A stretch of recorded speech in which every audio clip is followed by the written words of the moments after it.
Good morning. Israel has bombed an apartment block in central Beirut. It's the first time the IDF has hit the centre of the Lebanese capital since the beginning of its offensive. There have been military and multiple strikes on Hezbollah's heartlands in the southern suburbs. In a moment, we'll hear from our Middle East correspondent, Alex Crawford, who's standing by in Jerusalem. First, though, our special correspondent, Alex Crawford, is at the scene of that strike in central Beirut for us this morning. Hello to you, Alex. Tell us more.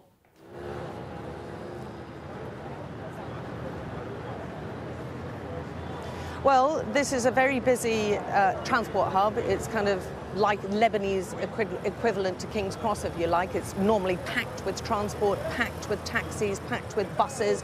There are right now also displaced people living on the nearby roundabout, just living rough. And this is a residential block. It appears to have been a drone strike which hit a certain floor. We understand that 4 or possibly 5 people have been killed. 3 of those appear to be connected to a Palestinian faction, the Popular Front for the Liberation of Palestine. Now, up until now, certainly in the current conflict, this is the first time that the centre of the capital has been hit. Previously, even as far back as 2006, when there was a big war between Israel and Lebanon, Israel invaded after Hezbollah crossed over into Israel.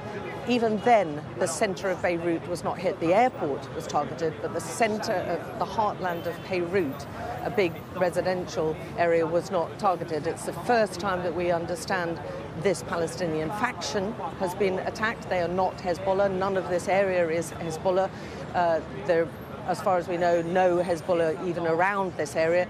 Very important to point out that the previous multiple strikes that you've seen over the past 12 days or so have centred around the southern suburbs of Beirut, an area which is very densely controlled strictly controlled by Hezbollah, the militant group which is designated terror organisation by UK, Israel and the USA, and they have wrought some incredible damage around that area, massive amount of destruction around Dahia. It's a very, very heavily populated area in Dahia. Just in that one suburb, there are an estimated 600,000 people. But this is a very different type of target. It's a very different type of strike.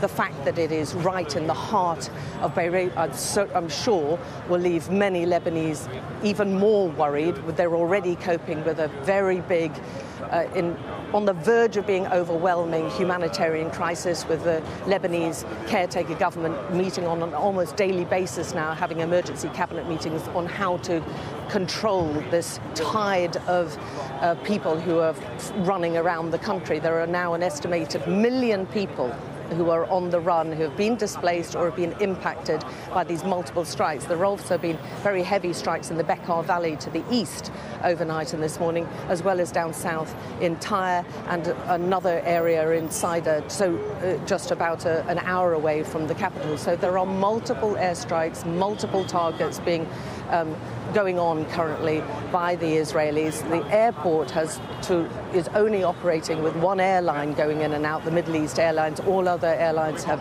cancelled coming in or going out. We are seeing some small number of military planes that are coming in carrying, we understand, humanitarian aid. Even around the airport yesterday and the previous days, we understand there was some sort of attack close by to the airport. But certainly Lebanese people are very worried right now that they are going to turn into another Gaza, with the Lebanese government calling for humanitarian help and really calling for much more international pressure to bring about a ceasefire between Lebanon and Israel.